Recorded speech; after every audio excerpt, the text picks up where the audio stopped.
Hello students, मैं अंजलि पयाल स्वागत करती हूं आपका आईसीटी वर्चुअल क्लासरूम देहरादून से। कैसे हैं आप सब लोग? उम्मीद करती हूं आप सब लोग अच्छे होंगे और अपनी लाइफ में बहुत बेहतर कुछ कर रहे होंगे। आज हम बात कर रहे हैं क्लास 6 के साइंस की और यहां पर हम रिवीजन चैप्टर्स का कर रहे हैं, जिसमें आज हम सेपरेशन की बात करेंगे। सेपरेशन ऑफ सब्सटेंसेस जो आपका चैप्टर है, पदार्थों का पृथक्करण जहां पर हम करते हैं, पृथक्करण सीखते हैं क्या होता है, उसी के प्रश्न जो बनते हैं उनकी हम बात करेंगे। जो भी आपके एक्सरसाइज के क्वेश्चन हैं उनके हम आंसर जानेंगे और बाकी आपका कोई डाउट होगा तो उस पर हम लोग बात करेंगे। तो आइए चलते हैं स्मार्ट बोर्ड की ओर। तो बच्चों, यहाँ पर आपका साइंस में सॉर्टिंग मटेरियल्स इनटू ग्रुप की हम लोग बात करेंगे, ठीक है ना। सेपरेटिंग ऑफ सब्सटेंसेस हम नेक्स्ट चैप्टर में लेके चलेंगे। सेपरेशन में हमने बहुत सारी चीजें पढ़नी है, जहां पर पहले हम इस वाले चैप्टर में ग्रुप्स बनाना सीखेंगे। मैंने आपको बोला ना कि सेपरेशन ऑफ सब्सटेंसेस पे बात करेंगे, तो उसको हम आगे जो सेशंस आएंगे उन पर बात करेंगे। पहले हम ग्रुप्स बना लेंगे, ठीक है ना। सॉर्टिंग मटेरियल्स इनटू ग्रुप्स यानी कि वस्तुओं के समूह बनाना।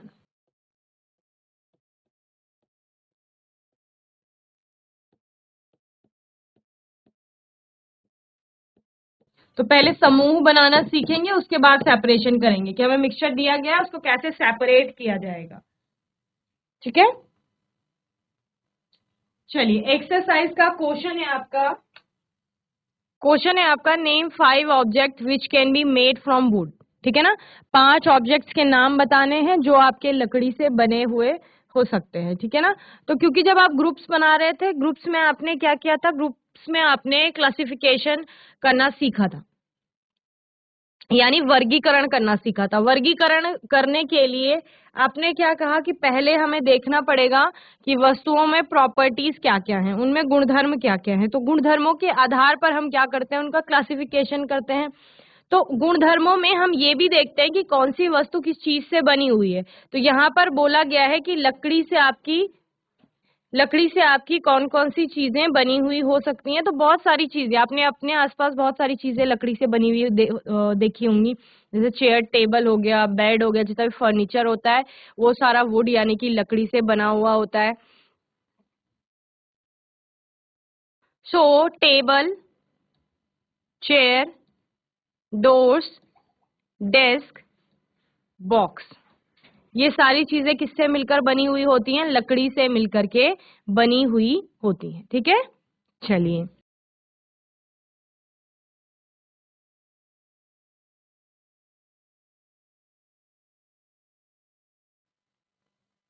आप लिखेंगे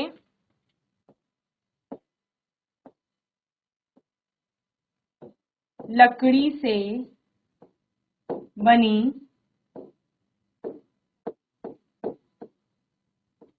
पांच वस्तुओं के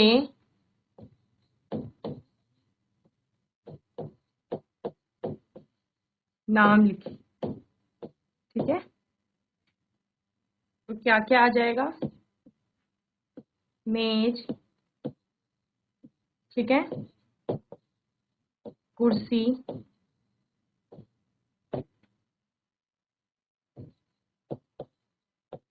दरवाजे,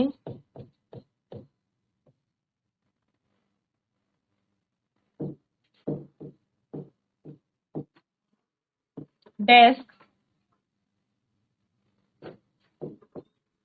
और बक्सा, ठीक है। इस क्योंकि 5 ही चीजें बोली हैं तो 5 आपको लिखनी है। इसके अतिरिक्त अगर कुछ भी आप लिख सकते हैं, जो भी आपने अपने आसपास लकड़ी से बनी हुई चीजें देखी होंगी। तो लकड़ी के अलावा कुछ भी हो सकता है, जिन चीजों से कोई भी आपका, जैसे आप मटेरियल की बात करते हैं, कोई भी मटेरियल से कोई ऑब्जेक्ट बना हुआ है तो वो मटेरियल के बेसिस पर आप क्लासिफिकेशन देंगे और तब आप बताएंगे कि वहां पर ग्रुप्स कैसे बनाए जाएंगे, ओके।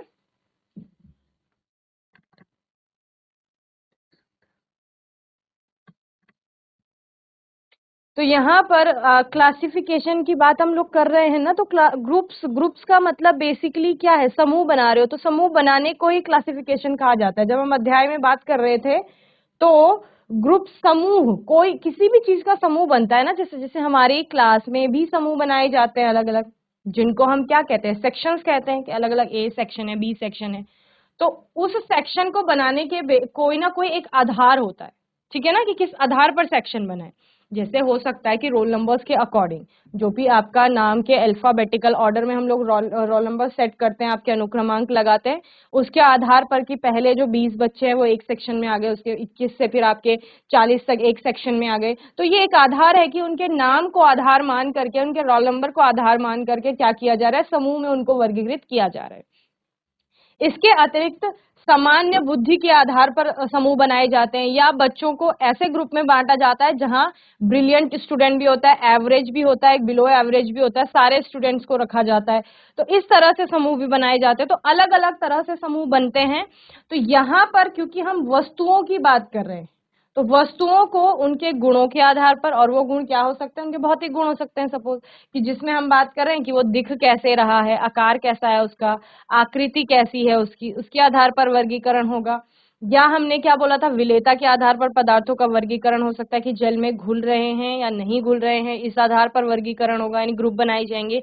या मटेरियल के आधार पर, यानी कि जिससे वो बने हुए हैं, जैसे हमने बने हुए की ही बात की है ना, कि लकड़ी से बने हुए हैं, इसलिए हम इन सभी को एक समूह में आपका रख सकते हैं। ओके, चलिए अब नेक्स्ट क्वेश्चन की हम लोग बात करते हैं। Select those objects which shines from the following, ठीक है ना। आपको ऐसे ऑब्जेक्ट्स के नाम बताना है जो इनमें से आपका क्या करते हैं और शाइन करते हैं, चमकदार हैं। तो ग्लास बाउल हो गया आपका, स्टील स्पून हो गया, are the objects which shines, ठीक है ना। तो चमकदार वस्तुएं और गैर चमकदार वस्तुओं की हमने बात की थी। तो चमकदार वस्तुएं जनरली वो होती है जिनमें लाइट पड़ता है और लाइट को रिफ्लेक्ट करती है, यानी कि उनमें एक चमक होती है, ठीक है। या फिर आप लस्ट्रस शाइन उनमें भी कहते हैं जो मेटालिक आपकी ऑब्जेक्ट्स होते हैं। धात्विक जो भी वस्तुएं होती हैं, जैसे सोना हो गया, चांदी हो गया, लोहा है आपका, तांबा है, तो इन सब में एक अलग प्रकार की शाइन होती है, ठीक है। तो उस शाइन के बेसिस पर भी आप क्या करते हैं, किसी भी ऑब्जेक्ट को क्लासिफाई करेंगे, यानी वर्गीकृत करेंगे और आपका समूह में बांटेंगे, ठीक है। तो वही कहा गया कि इतनी जो आपको यहाँ पर ऑब्जेक्ट्स बताए गए हैं, इन ऑब्जेक्ट्स में से कौन कौन सी चीज आपकी शाइन करेगी, ठीक है, यानी कि चमकेगी। तो आपके पास था ग्लास बाउल हो गया, प्लास्टिक टॉय हो गया, स्टील स्पून हो गया और कॉटन की शर्ट हो गई, ठीक है। तो इनमें से आपका क्या क्या चमकदार होंगी, ग्लास बाउल, कांच का कोई कटोरा है तो वो कांच से बना हुआ कटोरा चमकदार होगा, चमकेगा। आपका स्टील का स्पून होगा, स्टील की कोई चम्मच होगी, वो भी चमकदार होगी, ठीक है। तो ये भी वर्गीकरण है आपका। तो प्रश्न लिखेंगे, निम्नलिखित में से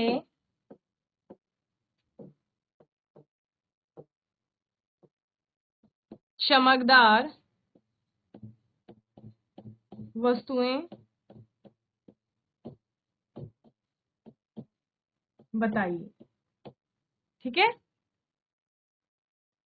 और वस्तुएं क्या क्या है आपके पास,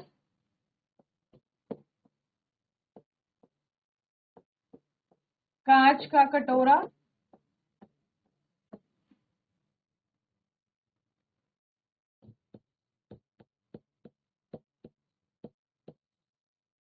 प्लास्टिक का खिलौना,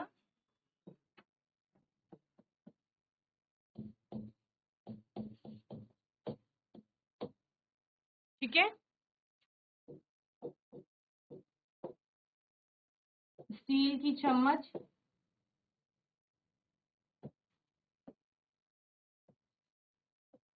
और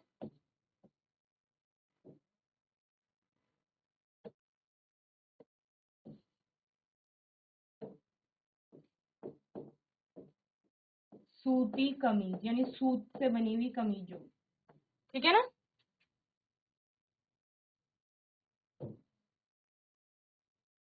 तो आपका उत्तर में क्या लिखोगे आप,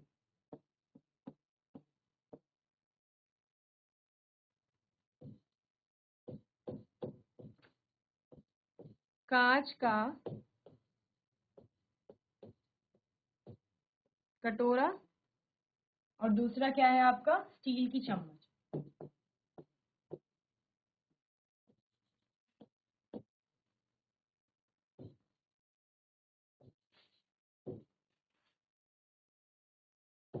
ये दोनों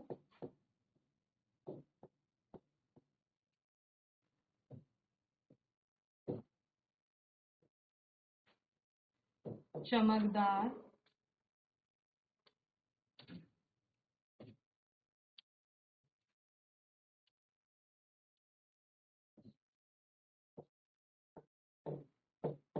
है।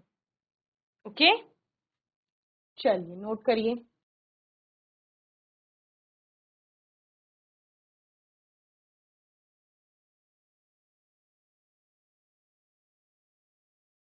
तो लस्ट्रस और नॉन लस्ट्रस सब्सटेंसेस की हमने यहाँ पर बात की थी कि ऐसे पदार्थ जिनमें अपनी चमक है या जो चमकदार होते हैं उनको हम लस्ट्रस कहते हैं, और जिनमें चमक नहीं होती है उनको हम नॉन लस्ट्रस कहते हैं। ठीक है ना? तो इस आधार पे भी हम ग्रुप्स बना सकते हैं, आपका समूह बना सकते हैं, यानी कि क्लासिफिकेशन कर सकते हैं हम। और डिफरेंट डिफरेंट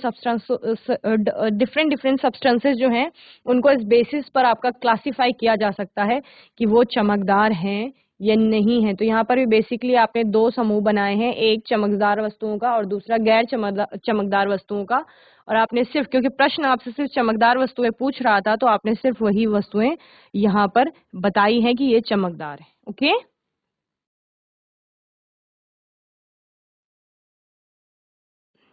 चलिए नेक्स्ट क्वेश्चन है, match the objects given below with the materials from which they could be made. Remember, an object could be made from more than one material and a given material could be used for making many objects. ठीक है ना? क्या कहा जा रहा है यहाँ पर? Match the objects given below with the materials from which they could be made. Okay? आपको एक साइड दिए जाएंगे ऑब्जेक्ट, ठीक है ना? एक साइड आपको क्या दिए गए हैं? यहाँ पर ऑब्जेक्ट्स दिए गए हैं, यानी कि वस्तुएं दी गई हैं, ठीक है? और दूसरी साइड आपको क्या दिया गया है? मटेरियल दिया गया है दूसरे कॉलम में, यानी कि वो पदार्थ या वो चीज जिससे कि वो ऑब्जेक्ट यानी कि वस्तु मिलकर के बनी हुई हो सकती है ना? जैसे हमने अभी बात की थी फर्स्ट क्वेश्चन में कि लकड़ी से कौन कौन सी चीजें बनी हुई हैं, तो आपने बोला लकड़ी से चेयर भी बनी है, टेबल भी बनी है। तो आपका इसके अलावा आपने चेयर किससे बनी हुई देखी? आपने प्लास्टिक की भी चेयर देखी होगी, हो सकता है कोई आपका मेटल रहा होगा, उसकी भी आपने चेयर देखी हो सकती है ना? तो ऐसे ही इस प्रश्न में कहा गया है कि वो ऑब्जेक्ट किससे मिलकर के बना हुआ है, उस मटेरियल से आपने उस ऑब्जेक्ट को क्या करना है? मैच करना है। और दूसरी चीज आपको बतानी है, क्योंकि एक कोई ऑब्जेक्ट एक से ज्यादा मटेरियल से बना हुआ हो सकता है ना? जैसे हमने चेयर की बात की, तो चेयर आपका प्लास्टिक से भी बनी हुई है, वुड से भी बनी हुई है, या किसी मेटल से भी बनी हुई है ना? तो इस तरह से आपको बताने हैं कि कौन कौन से ऑब्जेक्ट किस किस मटेरियल से बने हुए हो सकते हैं। जैसे आपके पास ऑब्जेक्ट में बुक है ना? बुक ग्लास की तो नहीं हो सकती, वुड पेपर की होगी, लेदर प्लास्टिक। इसी तरह आपका टम्बलर होगा, टम्बलर ग्लास का हो सकता है, प्लास्टिक का भी हो सकता है। चेयर की बात कर रहे हैं, चेयर आपकी वुड की हो सकती है, प्लास्टिक की भी हो सकती है। टॉय की बात कर रहे हैं, टॉय आपका किसी भी चीज का हो सकता है, आपका प्लास्टिक का हो सकता है। शूज की बात कर रहे हैं तो शूज लेदर के हो सकते हैं। तो इस तरह से आप मटेरियल के बेसिस पर बताएंगे कि कौन कौन से ऑब्जेक्ट इससे बन सकते हैं। तो जैसे ऑब्जेक्ट में बुक है आपके पास, तो बुक में आपने देखी है पेपर, वुड, वुड से ही आप पेपर को अब बोलते हैं कि एक्सट्रैक्ट करते हैं। वुडन शीट्स होती हैं आपकी। देन टम्बलर की बात कर रहे हैं, टम्बलर ये ग्लास का भी हो सकता है बना हुआ, वुड का भी हो सकता है और प्लास्टिक का भी हो सकता है। ओके, चेयर वुड प्लास्टिक, क्योंकि ऑप्शन में यही है ना आपके पास। टॉय, टॉय खिलौने आपके लगभग सभी चीजों से बने हुए हो सकते हैं, ग्लास हो गया, वुड हो गया, पेपर हो गया, प्लास्टिक हो गया, लेदर हो गया। शूज लेदर के भी हो सकते हैं, प्लास्टिक के भी हो सकते हैं। ठीक है, तो इस तरह से आप बताएंगे कौन कौन सी चीजें किस मटेरियल से बनी हुई हो सकती है। चलिए नोट करेंगे जल्दी।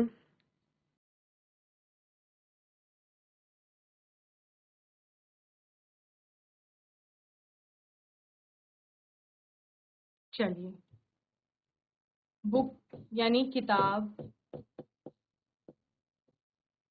ठीक है, किताब आपका कागज और लकड़ी से मिलकर बनी हुई है। ऊपर लिख लेंगे यहाँ वस्तु, और वो वस्तु कौन से पदार्थ से बनी हुई है। ठीक है, टम्बलर आपका बेसिकली एक वेसल होता है, जैसे आप लोटा बोलते हैं ना, लोटा वैसे ही कुछ होता है टम्बलर, जिसका आप यूज करते हैं किसके लिए, कोई भी लिक्विड को स्टोर करने के लिए। ठीक है, ग्लास हो गया आपका, कांच का बना हुआ हो सकता है, लकड़ी, प्लास्टिक।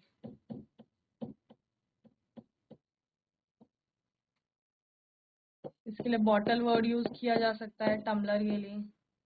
चेयर हो गई आपकी कुर्सी, जो लकड़ी, अब आप बोलेंगे इसके अलावा भी तो बनती है, लेकिन ऑप्शन में आपका ये नहीं है ना जो आपने प्रश्न पढ़ा उसमें, तो उसके अलावा हम नहीं बता सकते। हमें सिर्फ वो प्रश्न के आधार पर बताना है, उस प्रश्न में जो जो दिए गए हैं उन्हीं मटेरियल पर हम लोग बात कर रहे हैं।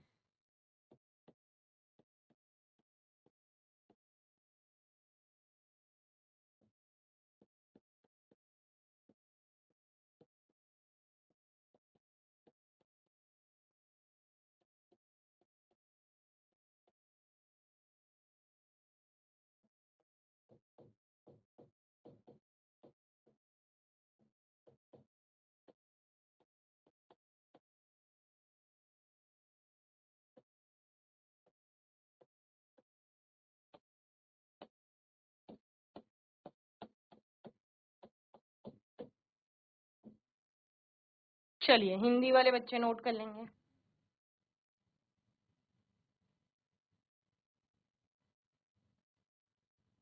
चलिए, नेक्स्ट क्वेश्चन है, state whether the statements given below are true और फॉल्स। यहाँ पर आपको कुछ स्टेटमेंट्स दी गई हैं, कुछ कथन दिए गए हैं, और जितना भी आपने इस चैप्टर में पढ़ा है, क्योंकि कई बार हम चैप्टर पढ़ चुके हैं, कई बार आप वस्तुओं के समूह बना चुके हैं, और उसके बाद हमें जो स्टेटमेंट दी गई है, क्या जो हमने पढ़ा है उसके आधार पर वो स्टेटमेंट सही है या गलत है, वो आपको बताना है। ठीक है ना, whether the given statement is true और फॉल्स। ठीक है ना, जो भी आपको वो स्टेटमेंट दी गई है, पर्टिकुलर स्टेटमेंट की बात हो रही है, वो आपकी सही है या गलत है। जैसे पहला है, first, stone is transparent while glass is opaque. Stone हमारा ट्रांसपेरेंट होता है जबकि ग्लास ओपेक होता है, यानी कि पत्थर पारदर्शी होता है जबकि कांच आपका अपारदर्शी है। तो आप जानते हैं, स्टोन की बात कर लें हम, स्टोन से रिजेंबल करती है आपकी जो ब्रिक्स होती है, यानी ईंटें होती है, और ईंटों से हमारी क्लासरूम की वॉल बनी हुई है, दीवार बनी हुई है। तो क्या हमें इस दीवार के आर पार दिखाई दे रहा है? तो दीवार के आर पार नहीं दिखाई दे रहा है, यानी कि स्टेटमेंट का जो पहला ही जो आप कह सकते हो पॉइंट है, वो गलत लिखा गया है कि stone is transparent. Stone transparent नहीं होता है, पारदर्शी नहीं होता है, तो इसी के बेसिस पर हम इसको फॉल्स बता देंगे। जबकि इसका दूसरा सेकेंड हाफ जो है आपका सेम सेंटेंस का, वाइट ग्लास इज ओपेक, जबकि ग्लास यानी कि कांच कैसा है? अपारदर्शी है। तो हमें पता है, अगर हम नॉर्मल ग्लास की बात कर रहे हैं तो वो ट्रांसपेरेंट होता है, उसके आर पार हमें दिखाई देता है, तो ये स्टेटमेंट आपकी फॉल्स हो जाएगी। सेकेंड सेकेंड है आपका, a notebook has lustre while an eraser doesn't. Okay, notebook जो है उसमें चमक होती है जबकि इरेजर में नहीं होती है। थर्ड है, चौक डिजोल्व इन वाटर। चौक आपका जल में घुलनशील होता है, तो चौक को अगर पानी में डालेंगे तो वो घुलनशील नहीं होता है, वो घुलता नहीं है पानी में, है ना, मिक्स हो जाएगा, लेकिन वो कैसा है? एक हेट्रोजीनस मिक्सचर बनाता है उसमें। जैसे डिजोल्व होने की बात हम किसकी करते हैं? जैसे हमने बहुत बेसिक से एग्जांपल लेते हैं ना, शुगर का, सॉल्ट का, तो ये चीजें क्या हो जाती हैं? डिजोल्व हो जाती है, पानी में डालो थोड़े समय बाद घुल जाएंगी पानी में। चौक घुलेगी लेकिन वो एक होमोजीनस मिक्सचर नहीं बनाएगी, यानी वो टूट सकती है उसमें, लेकिन गायब नहीं हो सकती। A piece of wood floats on water, लकड़ी का टुकड़ा जो होता है वो जल में तैरता है। तो ये डिपेंड करता है कि लकड़ी का टुकड़ा कैसा है, ठीक है। Sugar does not dissolve in water, sugar जो होती है यानी कि चीनी, वो डिजोल्व नहीं होती, वो अघुलनशील है जल के साथ। तो ये तो गलत है, क्योंकि आपका जब हम चीनी की बात करते हैं तो चीनी घुल जाती है पानी में। And oil mixes with water, oil mix हो जाता है वाटर के साथ। नहीं, हमने इम्बिसिबल लिक्विड्स के एग्जांपल में ऑयल और वाटर का एग्जांपल पढ़ा था, यानी कि अमिश्रणीय द्रवों में हमने पानी और तेल का उदाहरण लिया था। हमने बोला था ऐसे द्रव जो आपस में घुलते नहीं है और अलग अलग लेयर्स फॉर्म करते हैं, तो उनको कहा जाता है इम्मिसिबल लिक्विड्स, यानी कि अमिश्रणीय द्रव। और उसमें हमने तेल की और पानी की बात की थी कि ऑयल और पानी का अगर हम वाटर का अगर हम मिक्सचर बनाते हैं तो उसमें अलग अलग लेयर्स दिखती है, और उन लेयर्स को हम डिकेंटेशन के थ्रू या फिर सेपरेटिंग फनल का यूज करके पृथक कर सकते हैं। तो ये भी आपका कैसा हो जाएगा, फॉल्स हो जाएगा। The sand settles down in the water, रेत हमारा पानी में नीचे सेटल डाउन हो जाती है, यानी कि बैठ जाती है नीचे तले पर। तो हमने देखा है पानी में कई बार मिट्टी या रेत होती है तो वो नीचे बैठी हुई होती है। तो ये आपका, क्योंकि रेत के कण भारी होते हैं,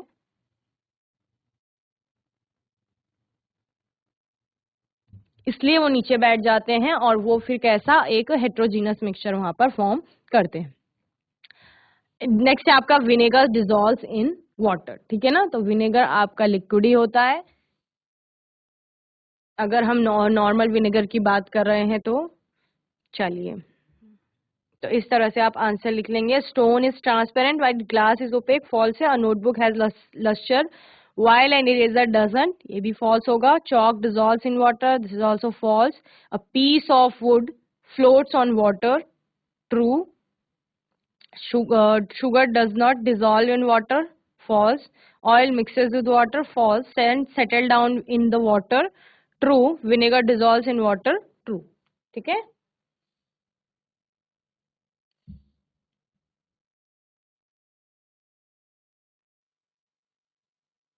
पहला लिखेंगे पत्थर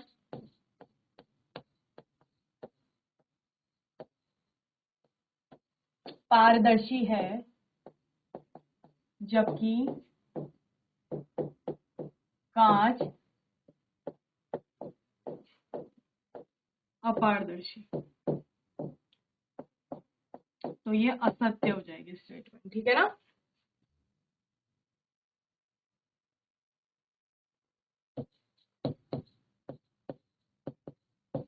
नोटबुक में चमक है तथा रबर में नहीं है, यानी कि चमक नहीं है। तो ये भी असत्य हो जाएगा। उनमें चमक नहीं है, अपनी व्हाइट कलर आपको दिखाई देगा, वो आपका लस्टर को शो नहीं करता कि वो लस्टर, ठीक है। देन चौक पानी या जल में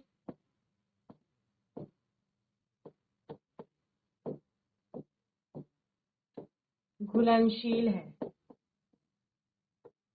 असत्य। ये कैसी होती है, अघुलनशील होती है, ठीक है ना।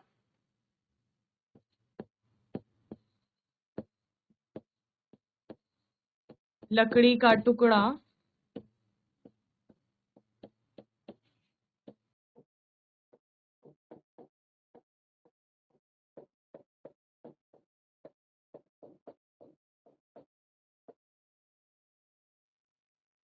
सत्य, ठीक है। Sugar does not dissolve in water, जल में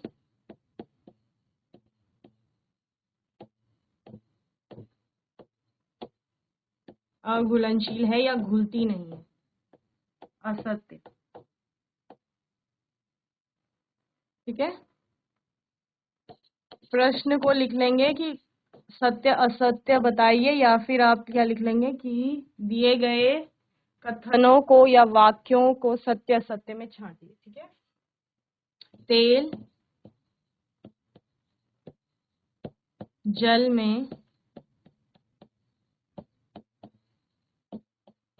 मिश्रित हो जाता है, ठीक है, असत्य। और रेत पानी में नीचे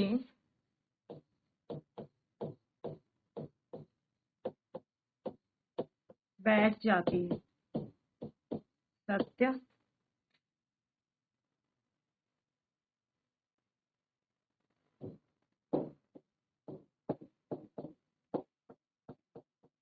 विनेगर या सिरका जल में घुलनशील है।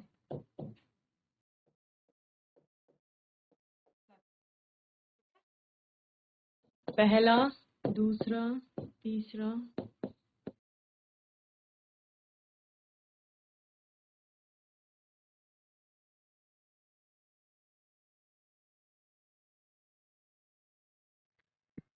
चलिए नेक्स्ट क्वेश्चन। क्वेश्चन नंबर 5 है, given below are the names of some objects and materials, water, basketball, orange, sugar, globe, apple and earthen pitcher. Group them as round shaped and other shapes, eatable and non eatables. Okay, आपको किस किस में आपको वर्गीकृत करना है, इनको classify करना है।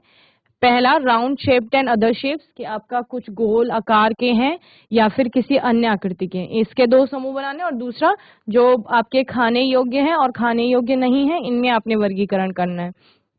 तो वाटर की बात कर रहे हैं तो वाटर आपका राउंड शेप का तो नहीं होगा। बास्केटबॉल जो है वो राउंड शेप की होगी। ऑरेंज हो गया, राउंड शेप की होगी। शुगर हो गई, ये भी आपका क्रिस्टल्स के फॉर्म में दिखता है आपको शुगर। ग्लोब राउंड शेप का होगा। एप्पल राउंड मान लीजिए। अर्थन पिक्चर एग्जैक्ट राउंड नहीं होता है, ठीक है ना, अगर आप अर्थन पिक्चर की बात करें तो। और ईटेबल और नॉन ईटेबल्स, तो वाटर हो गया, इसको आप पीते हैं ना। और बास्केटबॉल तो नॉन ईटेबल में आएगा। ऑरेंज ईटेबल में आएगा। शुगर ईटेबल है। ग्लोब आपका नॉन ईटेबल्स में आएगा। एप्पल ईटेबल है। अर्थन पिक्चर भी ईटेबल नहीं है, ठीक है ना। तो इस तरह से आप क्लासिफाई करेंगे। सो round shaped, basketball, orange, globe, Apple, earthen picture को भी इसने जो मटका होता है ना बेसिकली, उसको भी राउंड शेप में ही लिया है। तो अदर शेप में वाटर, शुगर आ गया। Eatables water, orange, sugar, Apple. Non eatables basketball, globe, earthen picture. Okay, तो इस तरह से आप क्लासिफाई कर देंगे।